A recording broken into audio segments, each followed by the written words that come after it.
Terima kasih. Assalamualaikum warahmatullahi wabarakatuh. Pertama-tama saya ucapkan terima kasih sebesar-besarnya kepada Dr. Ibrahim Irsan selaku Ketua Perhati Babang Nyao atas kesempatan hari ini dan juga kepada Dr. Wahyu Tri ya, dan juga kepada eh, Direktur Rumah Sakit saya Dr. Regen dan juga tim Dr. Mita, Rahel, dan tidak kalah penting adalah Direktur dari PT Nobel, Pak Louis, yang juga telah mensupport acara pagi hari ini.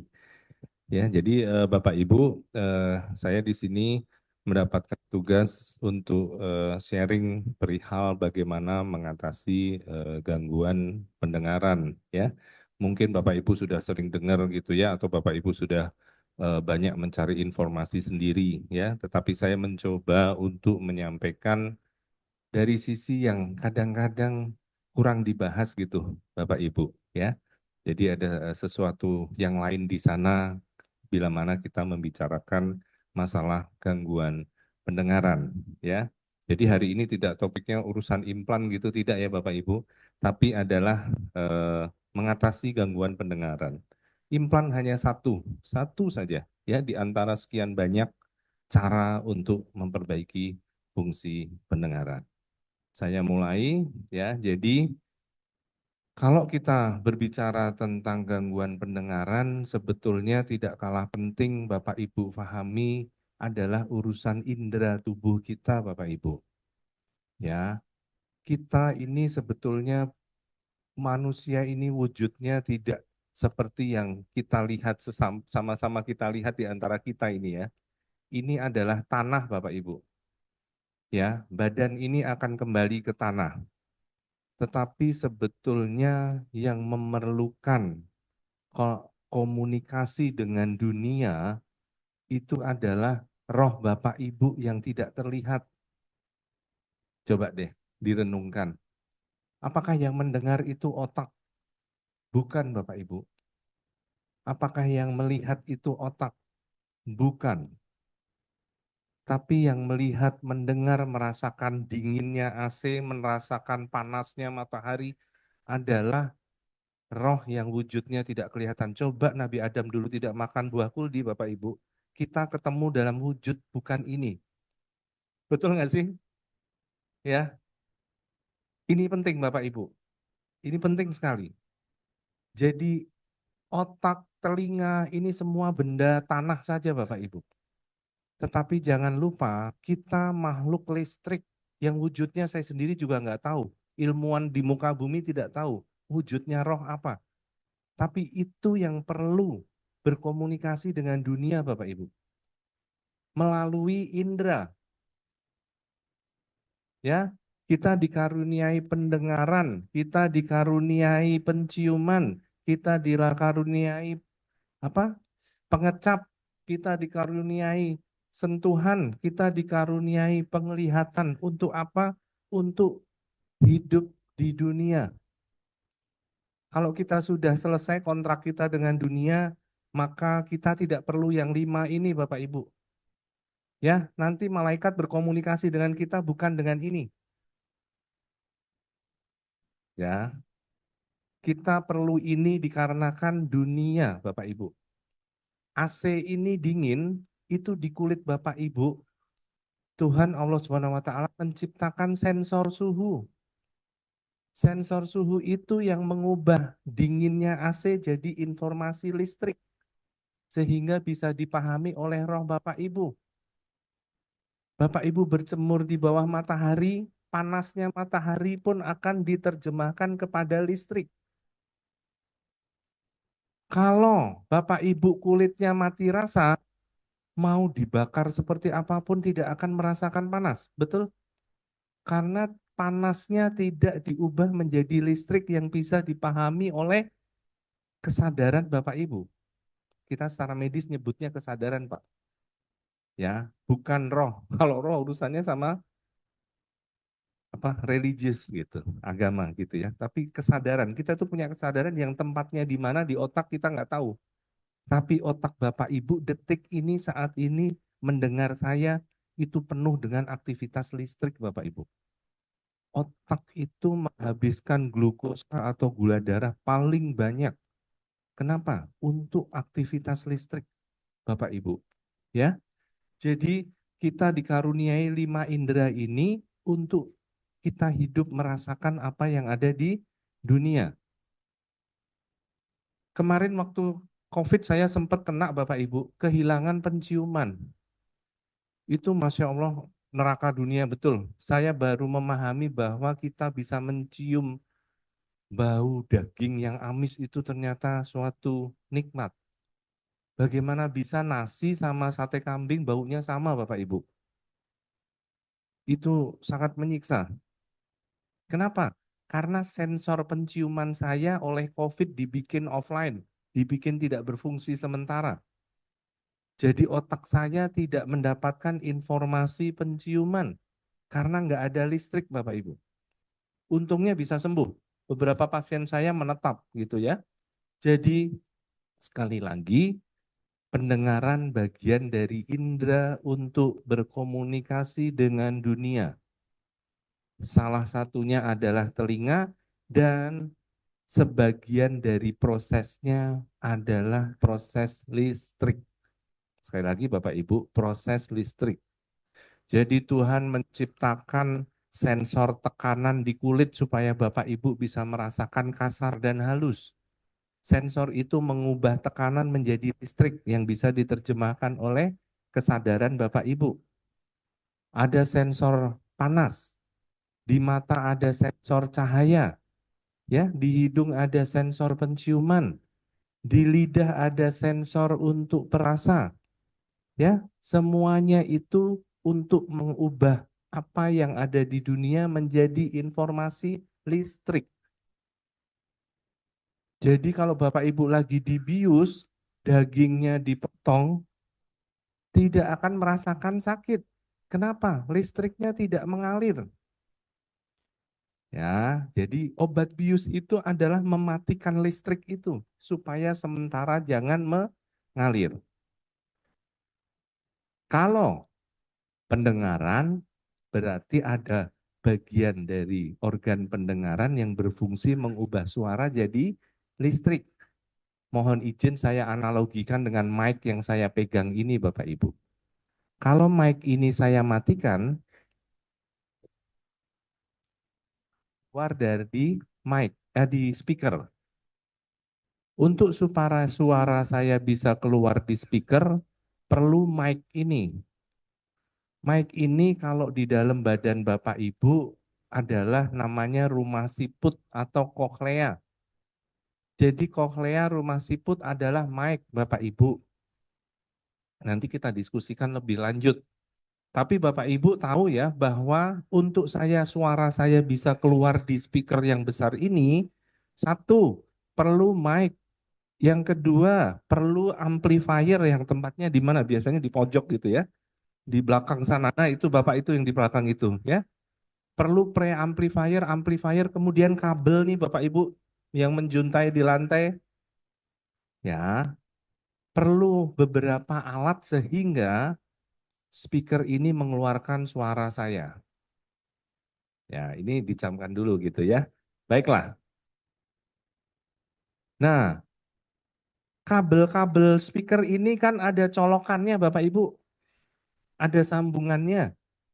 Di otak kita pun juga ada sambungan. Namanya sinapsis, kalau Bapak Ibu googling informasi, sinapsis otak.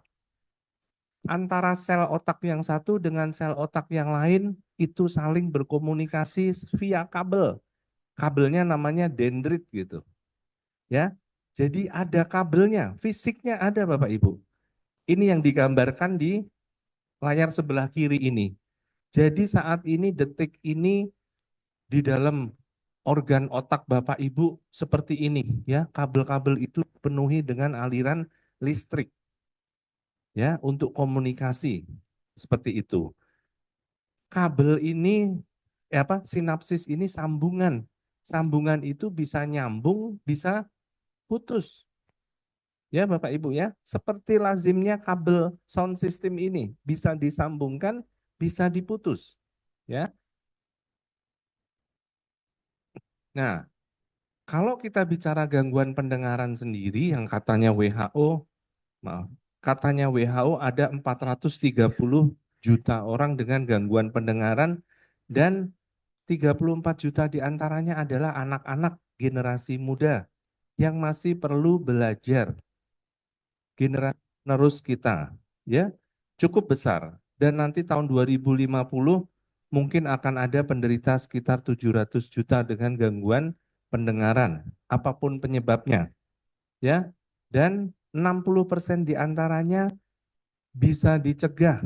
Nah, inilah tugas saya, tugas Dokter Ibrahim, tugas Dokter Wahyu untuk mencegah gangguan pendengaran itu, gitu ya. Ini kerjaannya dokter, tapi juga kerjaan Bapak Ibu sekalian sebagai orang tua, ya, mencegah supaya jangan sampai anaknya ada gangguan pendengaran, ya. Anak sekarang kan sukanya pakai headphone, pakai earphone, iPod apapun, ya.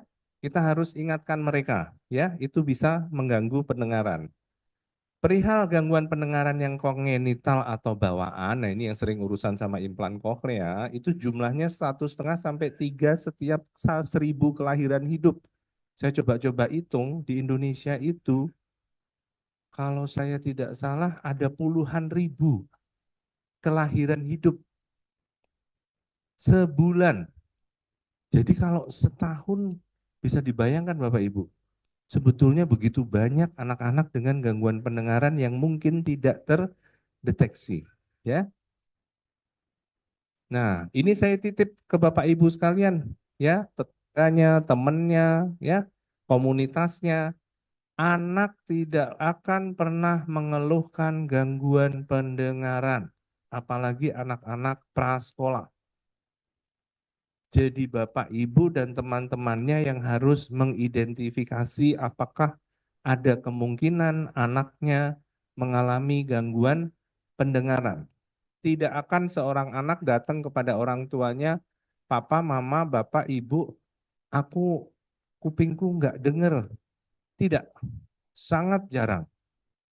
Mereka akan mengeluh, ini saya bicara usia prasekolah ya Bapak Ibu, mereka akan mengeluh kalau gangguannya itu berkaitan dengan penyakit infeksi. Kenapa?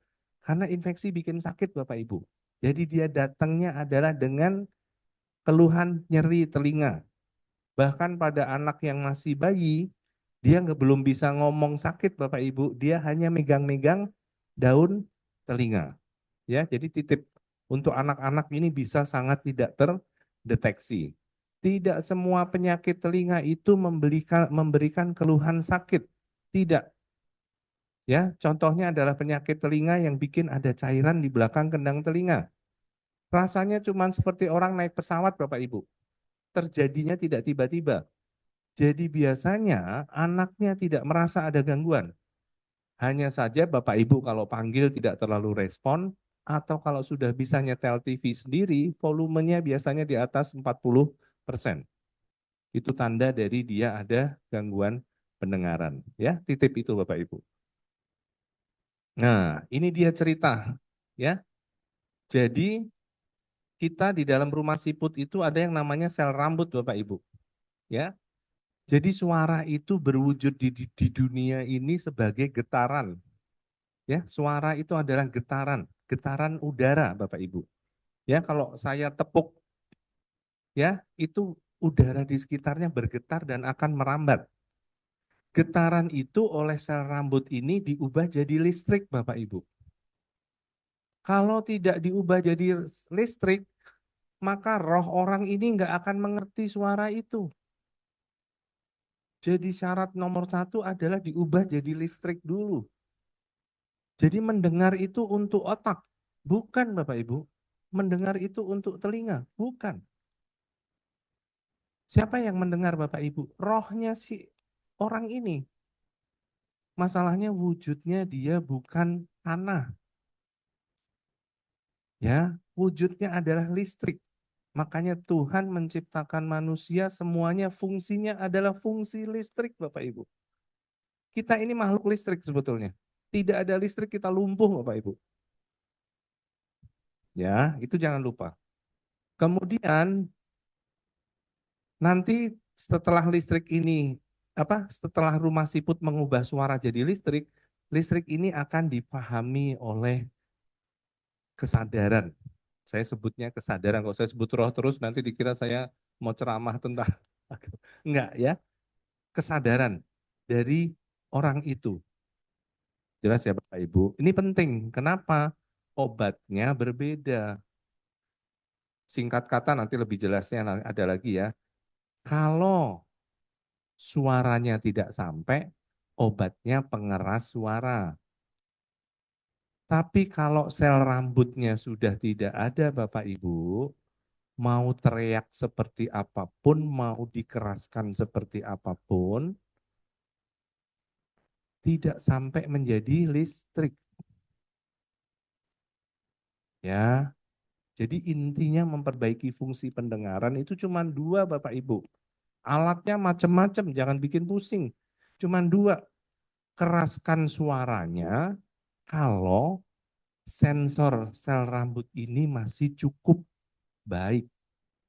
Tapi kalau sel rambutnya sudah tidak ada, obatnya bukan pengeras suara lagi Bapak Ibu, tetapi dengan alat yang fungsinya mengeluarkan stimulasi listrik. Intinya di situ.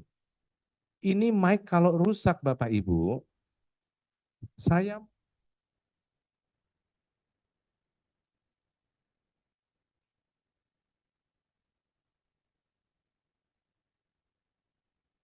mic-nya rusak, obatnya bu.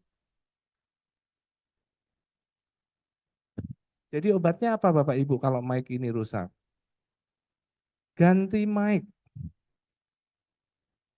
ganti mic Bapak Ibu.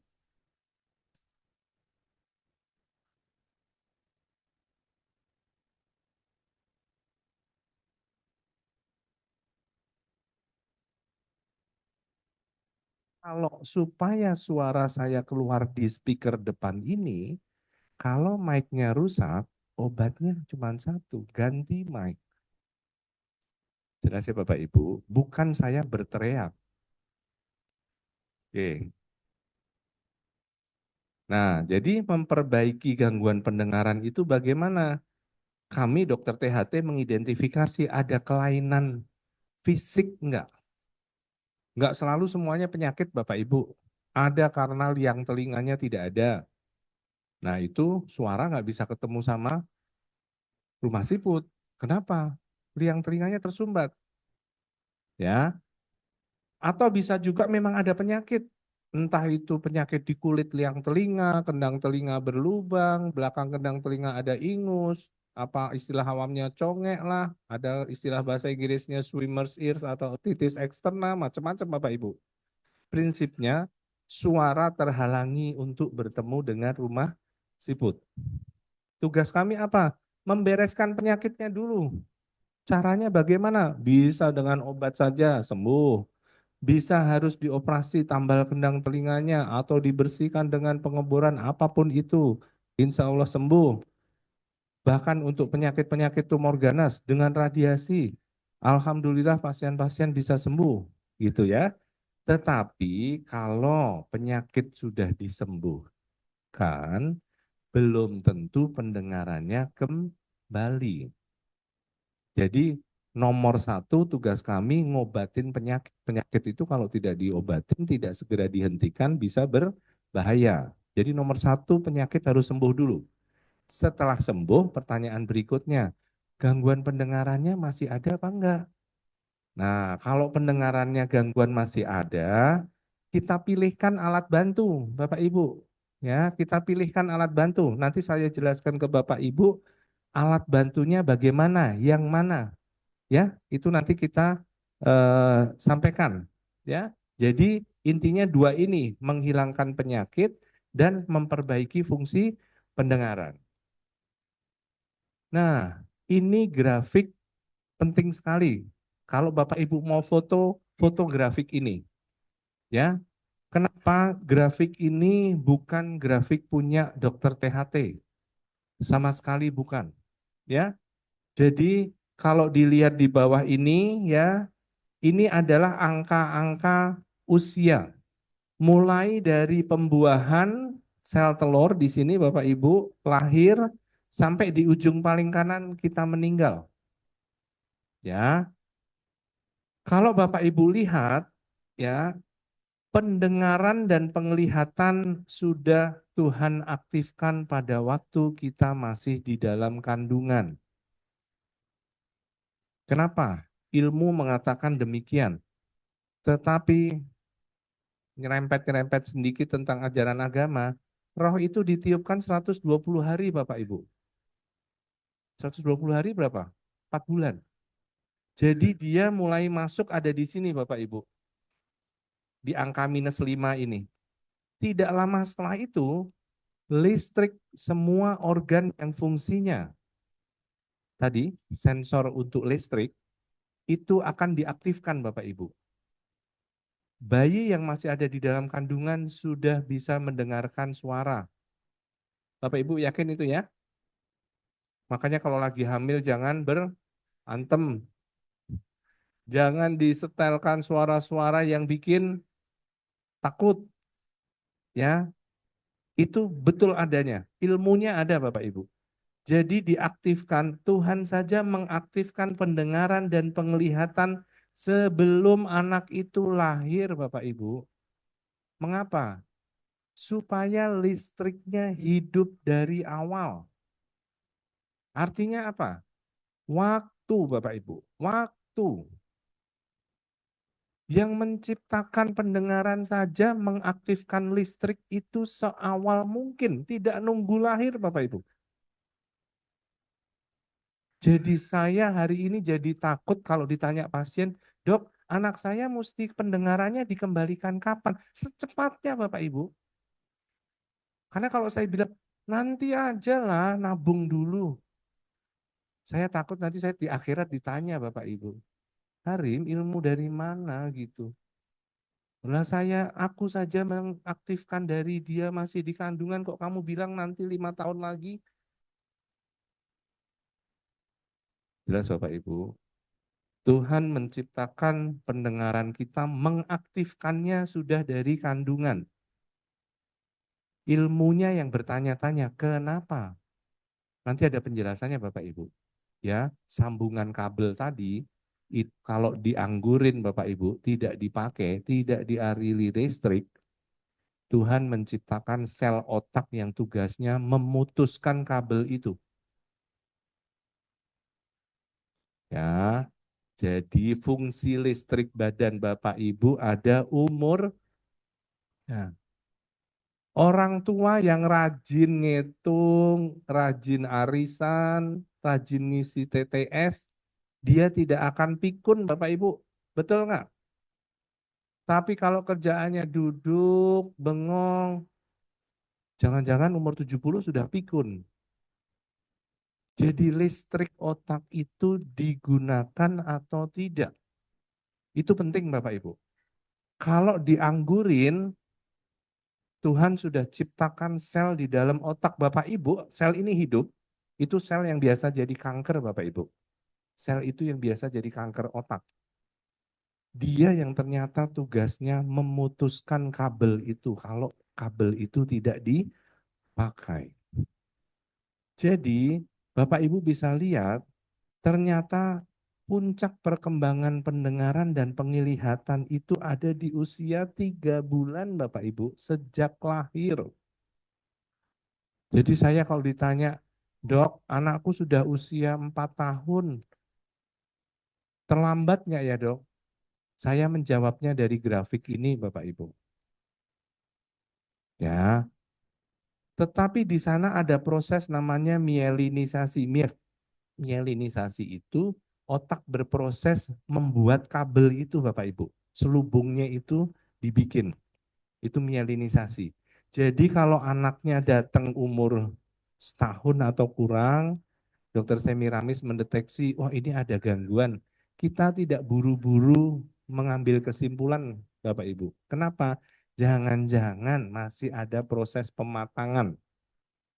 Tapi itu bukan setahun loh Bapak Ibu. Ya, maksimal 6 bulan. Jangan-jangan belum pematangannya belum sempurna. Itu tentang pematangan kabel sarafnya. Tapi sambungan ilmunya mengatakan sinaptogenesis ini sampai usia berapa ini? 15-18 tahun.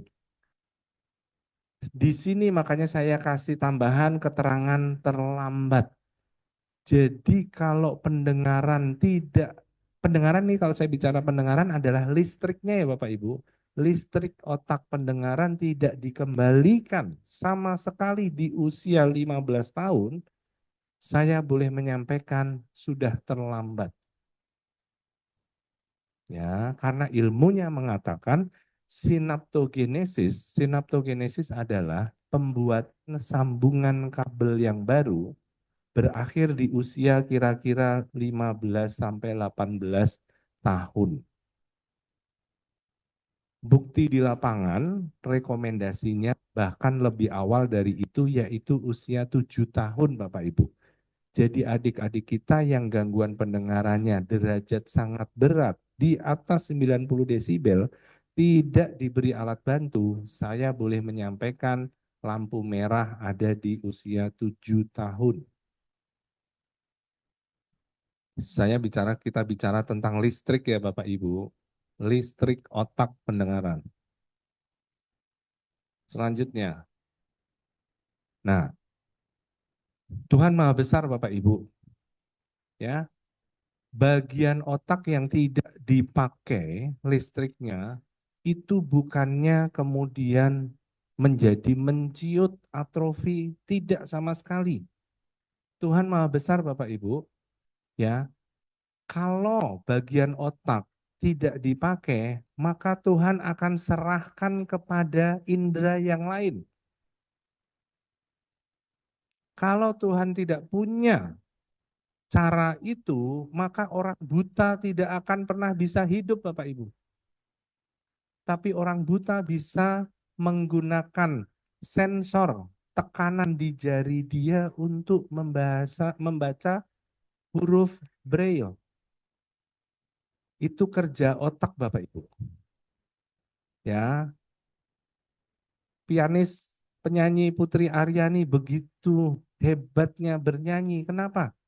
Karena otak penglihatan dia tidak dipakai, Bapak Ibu. Oleh Allah diberikan ke yang lain. Sehingga kemampuan yang lainnya jauh super dibandingkan orang yang normal. Ya, jadi orang buta bisa mengubah apa? Tuhan pindahkan kemampuan mata ke ujung jari. Bapak Ibu kalau naik lift, kadang-kadang di tombol lift ada huruf braille-nya ya. Sekali-sekali diraba, kemudian coba gambarkan posisi titiknya Bapak Ibu. Bapak Ibu tidak akan pernah bisa. Kenapa? Karena kita yang normal, raba jari kita hanya untuk menentukan kasar atau halus. Orang yang buta, sensor di ujung jarinya harus menentukan titik posisi. Bapak Ibu bisa tahu pernah lihat huruf braille yang sebenarnya yang mereka baca di buku itu. Itu kecil sekali Bapak Ibu. Dan mereka bisa membedakan posisi titik itu. Apakah mereka diganti kulitnya Bapak Ibu dengan operasi? Terus gimana? Adalah wilayah otak rabanya yang tadinya sekecil ibu jari, nanti ada gambarnya, diubah menjadi sebesar telapak tangan. Listriknya dibesarkan oleh Tuhan. Sehingga dia memiliki kemampuan jauh lebih tajam. Apa urusannya dengan gambar ini? Nah, untuk pendengaran, kalau otak pendengaran itu tidak dipakai, Tuhan akan serahkan kepada penglihatan Bapak Ibu. Jadi adik-adik kita yang mengalami gangguan pendengaran derajat berat, sangat berat, kalau Bapak Ibu berikan gadget, apapun informasi yang masuk lewat mata, maka otak akan dengan senang hati mengambil itu Bapak Ibu. Nanti pada waktu diperintah untuk kembali mengambil informasi dari telinga, dia tidak mau lagi. Hati-hati ya Bapak Ibu, kalau tidak dengar, memang naluri badan Tuhan sudah menjadwalkan bahwa akan informasi itu diambil dari mata. Ini kehendak Tuhan Bapak Ibu. Ya, kita tidak bisa lawan itu. Supaya tidak terjadi bagaimana? Segera kembalikan listrik di otak pendengaran. Apapun caranya. Apapun caranya. Tidak harus cochlear implant Bapak Ibu. Tidak. Selama rumah siput fungsinya masih cukup baik, cukup alat bantu dengar.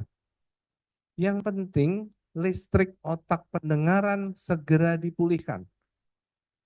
Ya, salah satu guru besar di UGM Malaysia, ya mungkin nanti Dr. Wahyu ketemu bulan Maret ya Dok, Profesor Gobisi. Hearing loss is neural deficit emergency. Gangguan pendengaran adalah kelumpuhan saraf pendengaran Bapak Ibu. Tidak beda dengan kelumpuhan orang lumpuh akibat stroke. Enggak beda Bapak Ibu. Bedanya kalau stroke-nya dokter saraf itu sumber listriknya di otak, akibatnya di otot. Kalau pendengaran sebaliknya, listriknya dari kuping, akibatnya di otak. Tapi mereka sama-sama kelumpuhan. Bapak Ibu boleh tanya ke dokter saraf, kalau lumpuh obatnya apa? Segera rehabilitasi.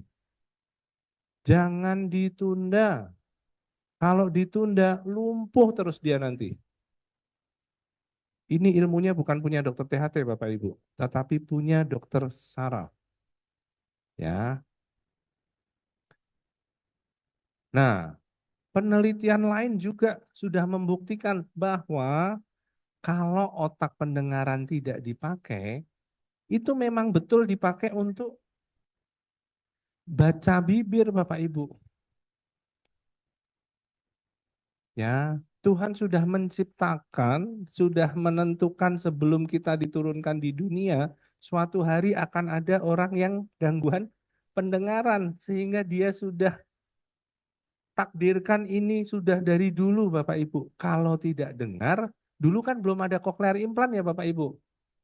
Ya, tapi Tuhan sudah siapkan solusinya adalah ya sudah otak pendengaran karena kamu tidak dapat informasi dari rumah siput, maka kamu saya berikan ke mata. Sehingga mereka pinter baca bibir Bapak Ibu. Apakah di luar sana yang tidak mendengar kemudian tidak bisa hidup normal? Bisa Bapak Ibu. Begitu banyak ribuan anak orang dewasa tidak pakai alat bantu dengar apapun bisa hidup. Bisa. Ya Tuhan Maha Adil ya Bapak Ibu. Kalau memang dulu belum ada teknologinya, tidak punya uang, Tuhan berikan kok. Tapi kami medis kepingin mengembalikan seperti yang Tuhan takdirkan. Bahwa untuk bisa mendengar, memahami percakapan itu perlu rumah siput yang baik. Kalau rumah siputnya tidak baik, ya harus diganti. Kalau mic-nya ini mati, supaya suara saya keluar di speaker, harus ganti mic Bapak Ibu. Masalahnya hari ini tidak ada transplantasi rumah siput, tidak ada. Tidak bisa. Jadi fungsi rumah siput harus digantikan. Nanti ada, kapan harus diganti? Ya. Nah, ini gambar yang saya bilang tadi Bapak Ibu. Ya, ini somatosensori. Somatosensori itu tadi raba. Orang yang diimplan terlambat itu ternyata listrik rabanya dibandingkan yang normal itu jauh lebih besar Bapak Ibu. Sudah dibuktikan kelistrikan di badan pasien. Ini adalah wujud dari namanya cross modal plasticity. Di otak kita itu pinter Bapak Ibu. Kalau ada bagian tertentu indera ya tidak dipakai, maka akan diserahkan untuk indera yang lain. Seperti itu. Nah, ini sedikit bisa di-play videonya ya. Synaptic pruning is activity-driven and follows the use it or lose it rule. Ya, Synapses that are rarely pakai used atau are hilang. eliminated, while frequently used synapses are protected from removal. In fact, it has been shown that Ya, jadi pakai atau tidak dipakai. Tuhan takdirnya begitu Bapak Ibu. Kamu pakai apa enggak? Kalau tidak, aku berikan ke yang lain.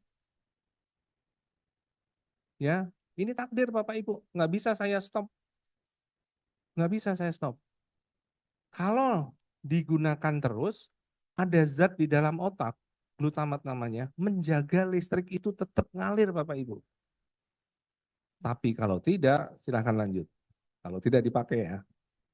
activation of the glutamate receptor, NMDA, a marker associated with long-term memory retention and learning, is the major protective factor for a synapse. Thus, active synapses are selectively stabilized, while superfluous synapses are eliminated. While the mechanism underlying Nah, synaptic pruning yang is, ini in Bapak most Ibu. part, still a mystery, recent studies have implicated the brain's supportive cells, known as glial cells or glia. Specifically, two types of glia, astrocytes and Stop, microglia, stop, are stop, responsible for identifying and stop removing dulu. unnecessary neural connections. Synaptic pruning Ya, dua sel tadi itu, sel glia itu, sel yang biasa jadi kanker otak Bapak Ibu. Itu ternyata dia secara fisik memakan koneksinya antara sel otak yang satu dengan sel yang lain. Dulu ada waktunya saya menjelaskan otak kita itu kabelnya sambungannya dari lahir sampai meninggal kita sambungannya sama gitu. Ada waktunya saya dulu menjelaskan begitu. Ternyata tidak Bapak Ibu. Ini dinamis khususnya pada anak-anak yang sedang tumbuh. Ya, putus sambung, putus sambung, putus sambung. Ya, ini sangat dinamis. Lanjut. is activity driven and follows the use it or lose it rule. Synapses that are rarely used are eliminated, Oh, yang while belakang. frequently used synapses are protected from removal. Still a mystery, recent Ya, studies have implicated the brain's supportive cells, known as glial terus lanjut. cells or glia. Specifically, two types of glia, astrocytes and microglia, are responsible for identifying and removing unnecessary neural connections. A number of Diputus signaling sambungnya. molecules are involved in control of glial cell movement, target recognition, and ingestion. Given the important role of synaptic Stop. Jadi dicerna Bapak Ibu, dimakan. Ya, jadi kalau nggak dipakai, saya cari literaturnya lagi. Kenapa harus dimakan? Karena sambungan itu kalau nggak diputus Bapak Ibu, boros-borosin listrik. Ya kayak Bapak Ibu di rumah. Masa iya lampu semua dinyalakan, bayar rekeningnya berapa Bapak Ibu? Perintahnya satu kan Bu? Kalau nggak dipakai matiin dong. Betul nggak? Ya, Tuhan melakukan itu di otak kita. Jelas ya. Lanjut, slide berikut. Sebaliknya ada dibentuk kabel baru Bapak Ibu. Yuk. Dendrites play an important role in Ini communication kabel by dia Bapak. receiving and transmitting signals from other brain cells.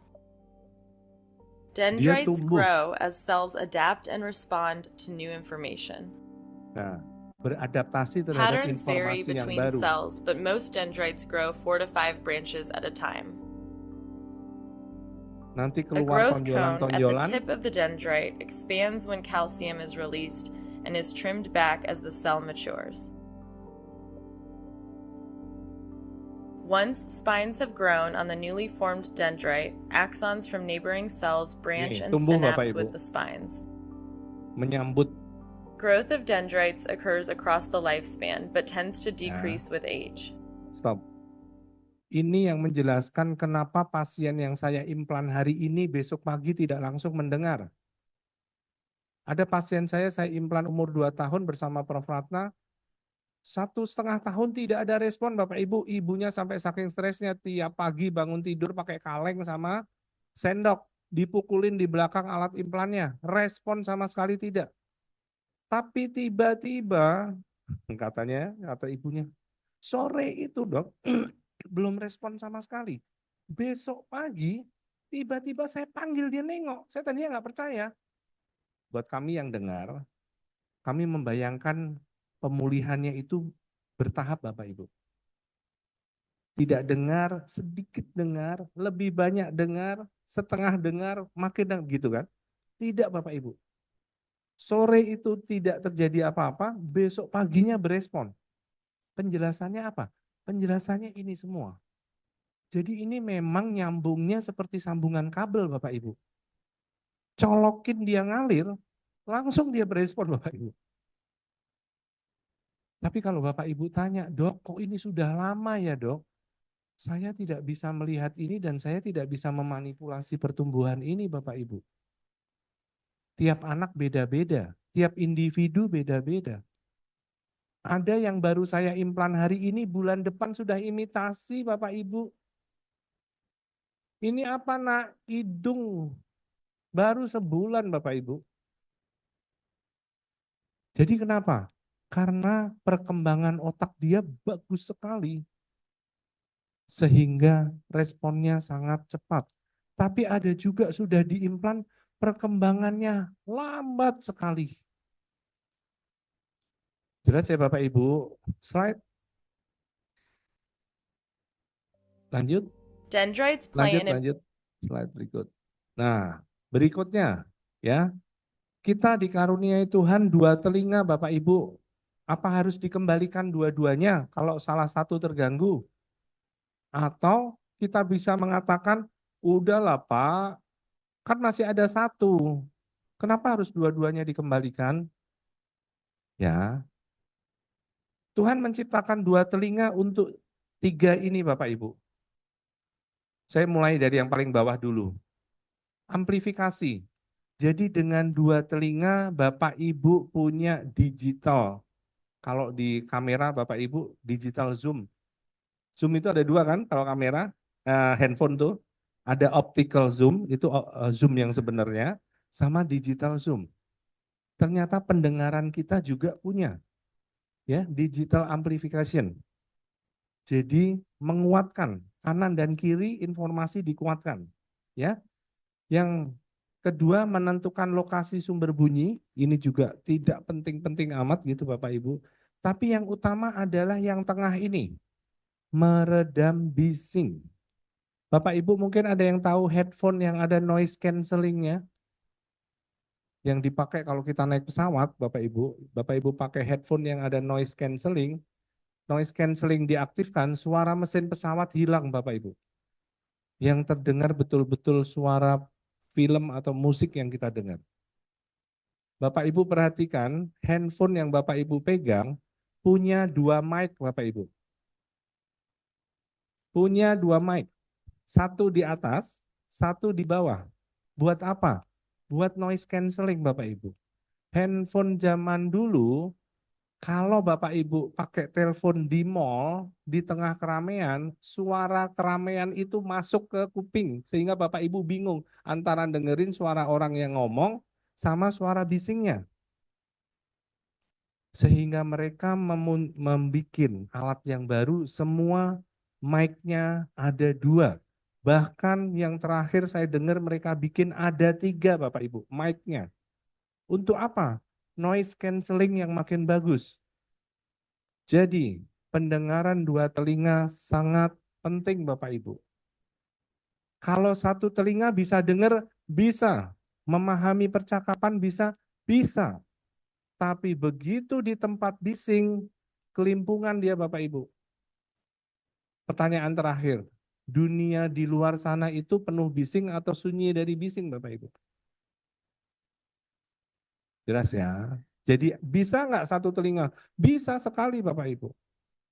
Tapi begitu digunakan di tempat yang ramai, selesai sudah. Otak tidak bisa membedakan bising dengan suara yang ingin didengar. Jadi Bapak Ibu nih ya, harus disyukuri telinga kanan kiri normal itu punya noise cancelling yang gratis Bapak Ibu. Ya. Headphone sekarang yang noise cancellingnya paling bagus harganya headphone-nya saja 10 juta Bapak Ibu. Handphone itu juga mahal semua dikarenakan teknologi noise cancellingnya. Ya, Tuhan memberi kita gratis Bapak Ibu.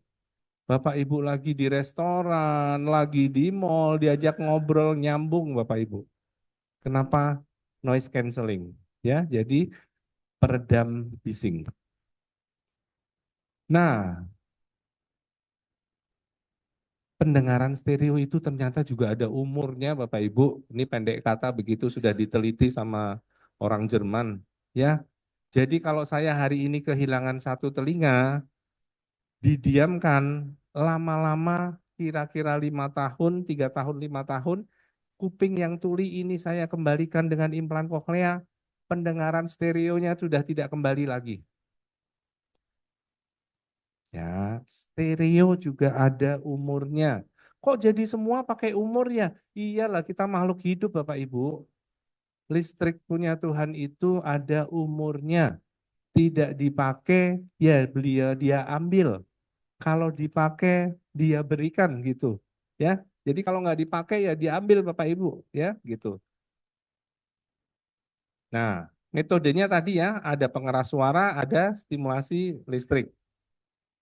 Nah, ini contohnya yang sifatnya pengeras suara saja Bapak Ibu, mereknya macam-macam. Saya nggak ngomongin di sini ya.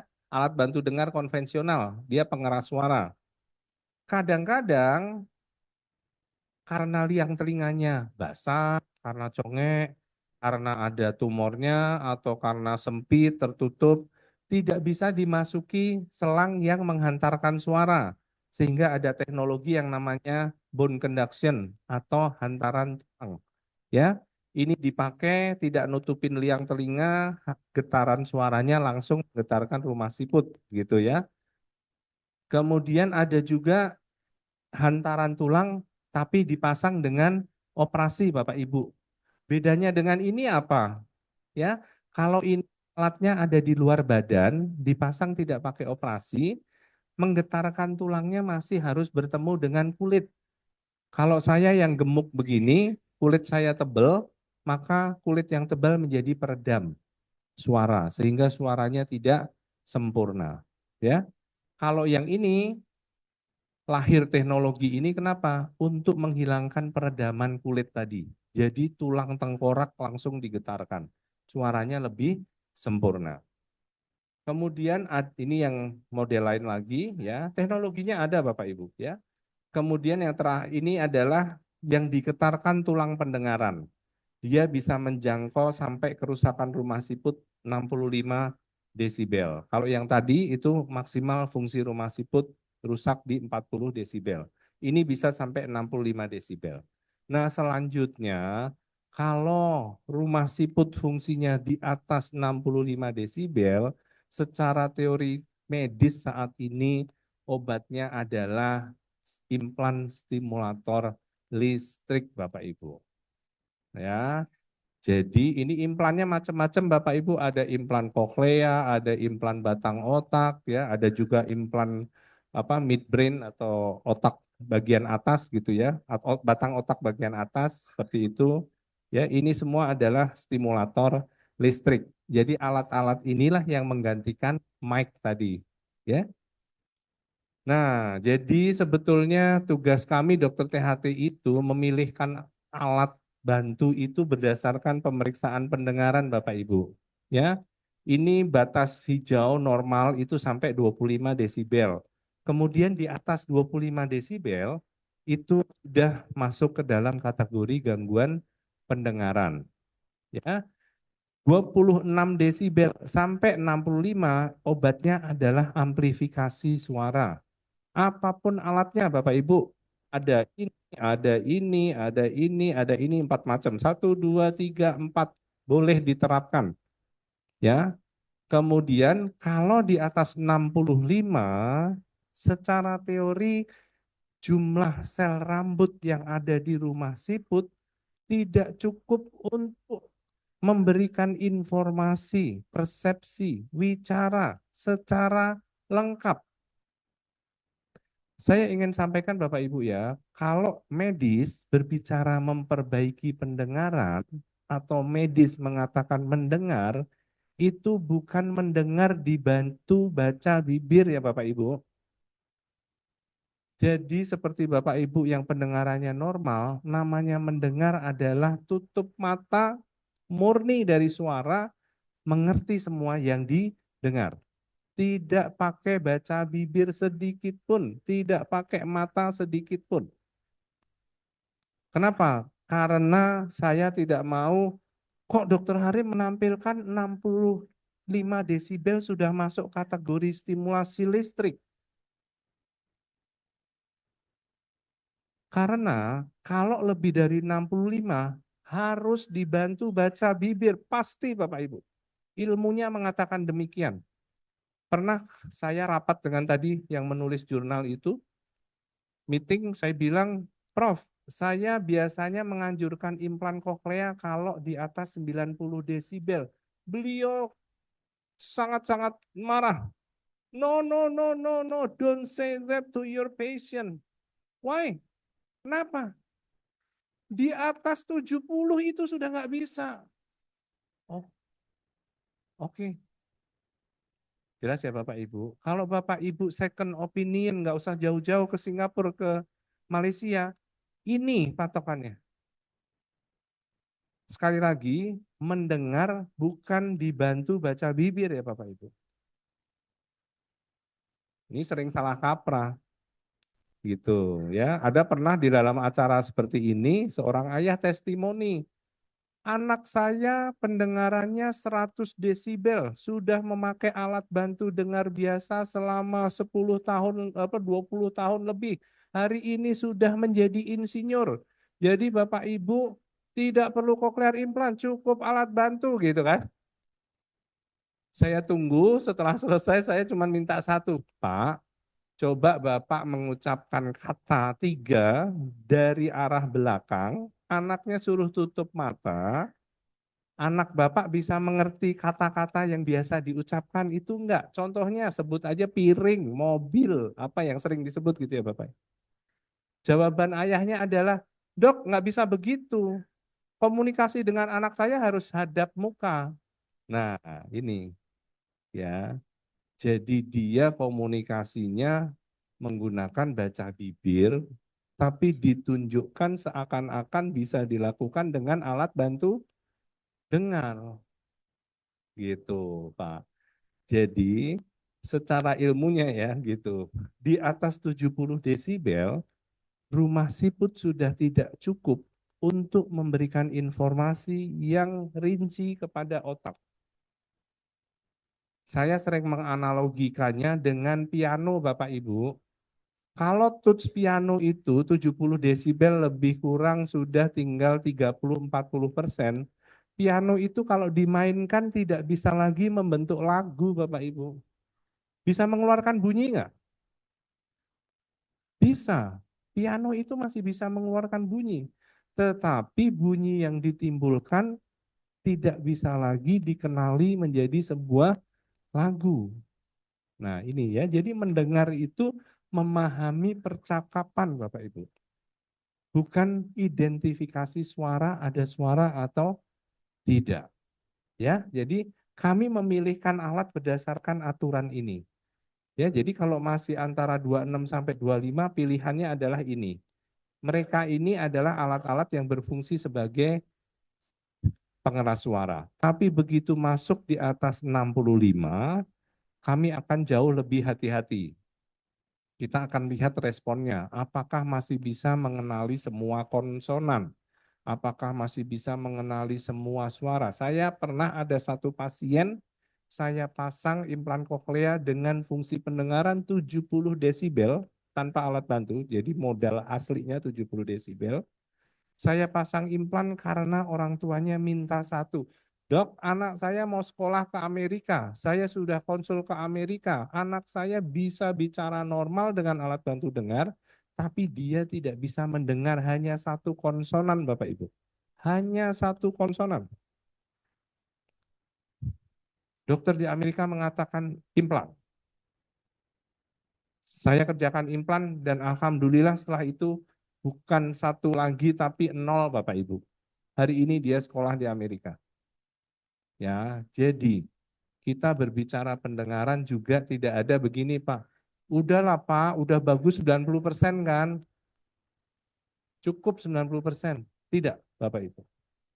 Tuhan memberikan pendengaran kepada kita 100%.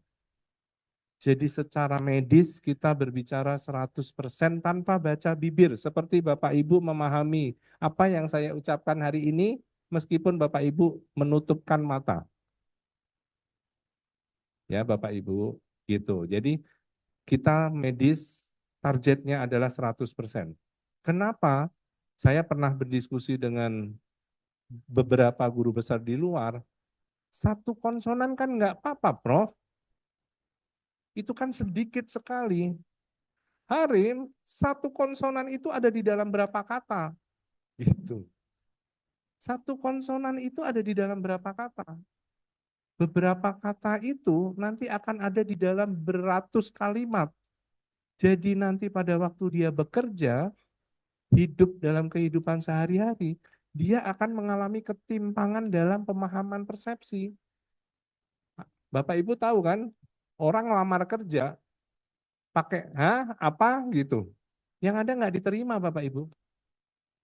Gitu. Jadi kita tidak bicara cukup 90%, cukup 95%, tidak. Ukuran kita adalah pemahaman dia harus memahami semua konsonan, semua huruf, semua kalimat yang didengar tanpa membaca bibir. Target kita ke sana, ya. Ini contoh pasien Bapak Ibu ya. Bisa diklik yang mana dulu? Yang ini aja yang kanan. Indonesia tanah airku, tanah tumpah darahku. Di sanalah aku berdiri, cari bantu ibuku. Indonesia. Bapak Ibu tahu anak ini datang ke saya usia 1 tahun, rumah siputnya seperti bola Bapak Ibu. Bukan rumah siput normal. Namanya common cavity. Seperti bola. Setelah diimplan hari ini anak ini hidup normal 100% tidak perlu ibunya. Jadi kelainan rumah siput pun saat ini bukan halangan Bapak Ibu. Kecuali tidak ada rumah siputnya. Karena saya tidak bisa memasukkan kabel sama sekali. Mau kecil, mau bentuknya nyeleneh, aneh, mau gimana, masih bisa diusahakan Bapak Ibu. Saya punya 8 pasien seperti ini. Semuanya ngomong Bapak Ibu. Jadi kalau sampai ada anak, rumah siputnya normal, diimplan, hasilnya nggak bagus, jangan nyalahin alatnya, jangan nyalahin rumah siputnya ya Bapak Ibu. Penjelasannya ada di sinapsis tadi. Sambungan otak itu saya tidak tahu anak ini, anak itu baik atau tidak, saya tidak tahu. Apakah masih bisa berkembang, apakah sudah tutup, selesai, tidak ada perkembangan lagi. Dokter memprediksinya bagaimana? Tidak bisa Bapak Ibu. Benar-benar beli kucing dalam karung, diimplan baru dilihat hasilnya. Tuh, ya. Ini contoh Bapak Ibu, rumah siput seperti bola yang seperti ini, ngomong normal Bapak Ibu, ya tidak 100% sih, dengan kelainan seberat itu, diizinkan oleh Allah untuk dia berbicara, ngaji Bapak Ibu. Ya, baca Al-Qur'annya mungkin jauh lebih banyak dari saya ini anak. Seperti itu. Ya, jadi jangan khawatir, ya. Insya Allah bisa ada solusinya. Slide. Indonesia. Lanjut saja. Nah, ini kami tadi sudah diterangkan oleh Dokter Mita ya bahwa kami menangani tidak hanya tentang penyakit ya Bapak Ibu, tapi prinsipnya adalah one stop solution. Kenapa kami ingin membuat ini? Karena saya sedih kalau ada pasien kita yang terbang ke negara tetangga Bapak Ibu. Ya, mereka selalu cerita ke saya kenal baik sama mereka. UKM saya kenal baik, Singapura kenal baik. Ya, Harim, kenapa pasien kamu kok pada terbang ke sini sih? Gitu, ya. Kenapa? Karena memang saya pada waktu melihat, saya sendiri jadi pasien juga pernah Bapak Ibu ya, datang ke Malaysia, datang ke Singapura, itu memang ya ada yang beda di sana. Dan ini yang kami coba di mitra keluarga bikin, kalau bisa saya minta ke dokter Regen waktu itu, dok, Yuk jalan ke Singapura yuk ya, Dokter Egan, jalan ke Singapura yuk. Dokter lihat sendiri deh, kenapa pasien kita pergi ke Singapura. Saya kepingin kita bikin yang sama di Jakarta. Baik dari sistem layanannya maupun kosmetiknya Bapak Ibu. Mohon maaf ya, kadang-kadang kosmetik ini penting kan Bapak Ibu. Ya, saya pergi ke Kuala Lumpur barusan ini. Ya, dindingnya putih Bapak Ibu, nggak ada di sekitar lampu coklat begitu, nggak ada sama sekali, terang benderang semuanya. Ya, lembar-lembar penjelasannya lengkap sekali, alatnya lengkap, nggak usah pergi ke sana, nggak usah pergi ke sini, datang satu tempat semuanya selesai. Itu yang ingin kami bikin dan sudah kami bikin, alhamdulillah. Cuman saya tahu sangat berat buat direktur saya ya, modalnya karena besar sekali Bapak Ibu, alatnya MM-an gitu ya. Seperti itu ya. Jadi memang nah ini apa yang biasa bisa kita kerjakan ya. Semua operasi telinga lah Bapak Ibu ya. Kami tukang bongkar pasang kuping gitu ya. Bengkel bongkar pasang kuping gitu ya. Apapun ya, telinga berlubang ya, semuanya bikin liang telinga apapun lah ya. Kemudian nah ini contoh ya. Ini contoh kita ngurusin daun telinga juga Bapak Ibu. Ini soal ada orang tua gitu ya, terpleset jatuh kupingnya robek gitu ya. Kita balikin lagi. Ya, ini juga infeksi ini sering anak-anak bawaan lahir juga gitu ya. Kemudian, nah kami akan mencoba tapi masih dalam pengembangan Bapak Ibu tentang stem cell. Ya, ternyata yang banyak melakukan adalah di Cina Bapak Ibu. Ya, saya pernah tahun 2010 ke Korea, Jepang sudah berhasil menumbuhkan sel rambut ya dengan stem cell. Tapi hari ini teknologi itu belum tersedia untuk dipakai secara klinis atau di lapangan belum bisa dipakai gitu Bapak Ibu ya. Jadi jangan gara-gara informasi stem cell ini ada pasien yang dok saya nunggu nanti aja kalau sudah ada stem cell. Tidak ya Bapak Ibu. Kalau hari ini ada gangguan derajat sangat berat, nunggu stem cell 20 tahun lagi, pada waktu teknologi itu ada, listrik otak pendengaran sudah pergi Bapak Ibu, sudah ditutup oleh Tuhan. Ya, jadi mengembalikan sel rambut dengan stem cell tidak ada gunanya kalau otak listriknya sudah ditutup oleh Tuhan. Saya ganti mic tidak ada gunanya kalau amplifier itu sudah ditutup, dicabut sama hotel Bapak Ibu.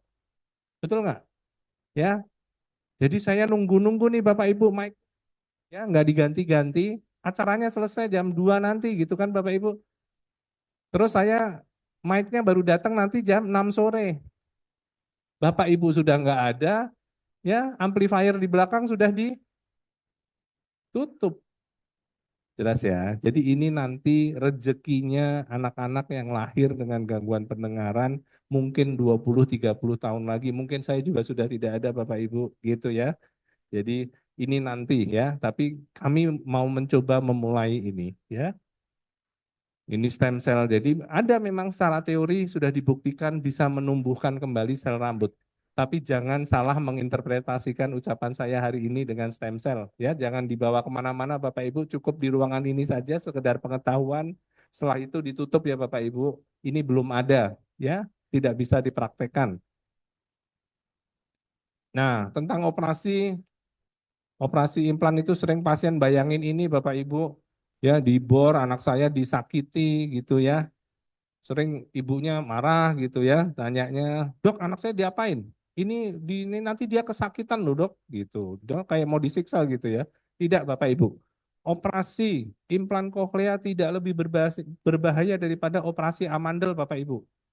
Operasi amandel jauh lebih berbahaya daripada operasi implan. Saya kalau operasi amandel saya nggak tidur Bapak Ibu. Sampai 24 jam lebih. Takut berdarah. Tapi operasi implan koklea enggak Bapak Ibu. Selesai operasi 1 jam, maksimal 1 jam, belakangan 50 menit selesai, aman semuanya. Ya, jadi jangan pernah takut. Jangan ketakutan dengan operasi implan koklea menghalangi kesempatan adik-adik kita untuk dikembalikan fungsi pendengarannya. Ya, jangan. Tidak perlu takut, bukan saya menghibur gimana, sudah ada buktinya. Banyak di luar sana Bapak Ibu. Ya, jadi cuman Operasi nggak sampai 1 jam, besok pulang, gitu ya. Kemudian, nah ini jumlah operasi sekitar 75 telinga total hanya di Rumah Sakit Mitra ya. Tadi yang Dokter Mitra sampaikan itu dari saya pertama kali melakukan ini adalah 2010 Bapak Ibu. Jadi hari ini sekitar 14 tahun ya saya berkecimpung dengan operasi CI. Ini pasiennya ya. Ini beliau kebetulan dari Lampung. Ini contoh tadi Dokter Mita sampaikan ya, pasien bisa langsung dengar. Bisa langsung dengar karena ini pasien yang sebelumnya sudah mendengar Bapak Ibu. Bedanya apa? Kalau pernah mendengar, Bapak Ibu nih ya, pernah mendengar, bisa dipastikan 100% listrik otak pendengarannya pasti bagus dong. Jadi, mengimplan pasien ini hanya seperti mengganti mic dengan kondisi amplifier bagus, dengan kondisi speaker yang bagus.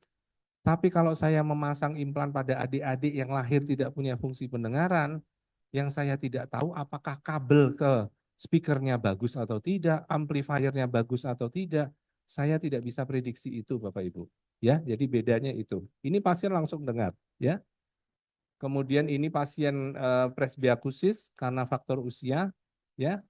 Kenapa ini sedikit saya singgung, ya? Presbyakusis itu kalau di luar negeri ya Bapak Ibu, obatnya bukan alat bantu dengar biasa. Bapak Ibu mesti siap kalau membelikan orang tuanya lansia alat bantu, siap untuk dia tidak mau pakai Bapak Ibu. Ya, dia tidak mau pakai. Kenapa? Sakit nak, ini suara berisik semua, aku jadi malah bingung gitu ya. Ibu gimana sih udah dibeliin mahal-mahal nggak mau dipakai? Yang ada sering uring-uringan Bapak Ibu. Anak sama ya yang belikan sama yang dibelikan.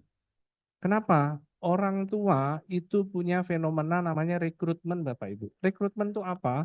Terlalu keras, sakit. Seperti Bapak Ibu mendengarkan mesin jet pesawat, kalau mau masuk pesawat tuh dekat dengan mesin sakit rasanya ya. Atau diturunkan sedikit dia tidak dengar Bapak Ibu. Ya, jadi kalau orang tua pakai alat bantu, biasanya mengeluh sakit, nanti datang ke tempat yang jual alat, di setel, setelnya akan dikurangin, tidak dengar. Kenapa? Antara sangat keras dengan terlalu pelan itu sudah terlalu dekat Bapak Ibu. Ya, jadi sering uring-uringan nanti yang jadi kambing hitam kalau enggak yang nyetel, alatnya jelek, senter yang masang jelek gitu kan. Gitu. Padahal tidak Bapak Ibu. Pendengaran lansia itu unik karena ada fenomena namanya recruitment. Ya, jadi dynamic range itu batas antara sakit terlalu keras dengan tidak dengar. Bapak Ibu yang pendengarannya normal, jarak antara tidak dengar dengan terlalu keras itu sangat besar Bapak Ibu. Kalau volume TV tidak dengar 1 bar gitu kan, terlalu kerasnya mungkin di 9. Ya, kalau enggak Bapak Ibu nonton film Top Gun di depan, duduk paling depan kelabakan gitu ya. Kan masih enak tuh nonton film action kita gitu ya. Kenapa? Karena dynamic range pendengarannya masih besar. Nah, orang tua oleh Tuhan ini disempitkan Bapak Ibu. Terlalu keras dengan tidak dengar itu dekat sekali. Ya, jadi nyetelnya setengah mati gitu. Boleh dibilang tidak akan bisa disetel. Ya, jadi kadang-kadang kalau pasien tidak ada biaya untuk beli implan koklea, anjurannya adalah pakai alat kalau lagi komunikasi. Kalau sudah selesai, copot lagi, taruh di saku.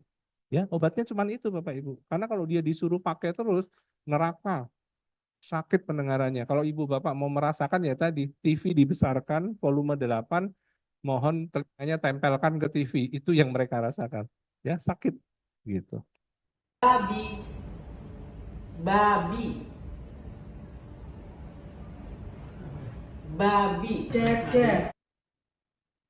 Nah, kemudian kami kalau di mitra keluarga kami juga komunikasi dengan pasien, yaitu suatu hal yang rutin dan kami kerjakan. Jadi setiap pasien yang menjalani operasi punya komunikasi langsung dengan dokter yang melakukan operasi, ya, gitu. Jadi karena apa?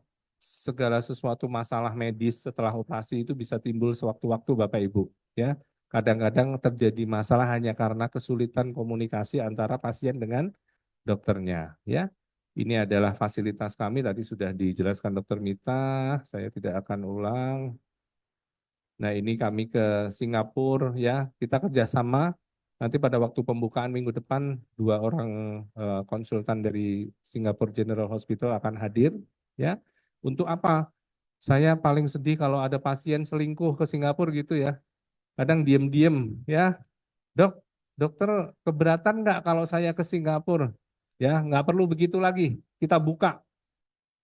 Mau ke Singapura, silakan konsultasi. Kita fasilitasi. Ya, mungkin nanti sama Malaysia, sama UKM, ya, sama apa Universitas Kebangsaan Malaysia, kita mungkin akan kerjasama juga. Ya, jadi apa yang pasien terima di rumah sakit, informasi, terapi apapun itu adalah apa yang akan mereka terima kalau mereka pergi ke Singapura maupun Malaysia. Ya, 100% harus sama. Ya, tidak boleh sini 90%, sana 100%, atau kita 98%, sana 100%, tidak. Betul-betul sama-sama 100%. Ya, seperti itu. Nah, ini kemarin sempat belajar saya, Dr. Mira dan Dr. Bedah Saraf di rumah sakit dengan Dr. Marjono untuk operasi implantasi batang otak. Ini yang melakukan harus bedah saraf, bukan dokter THT. Ya. Terima kasih, semoga bermanfaat untuk Bapak Ibu sekalian. Wassalamualaikum warahmatullahi wabarakatuh.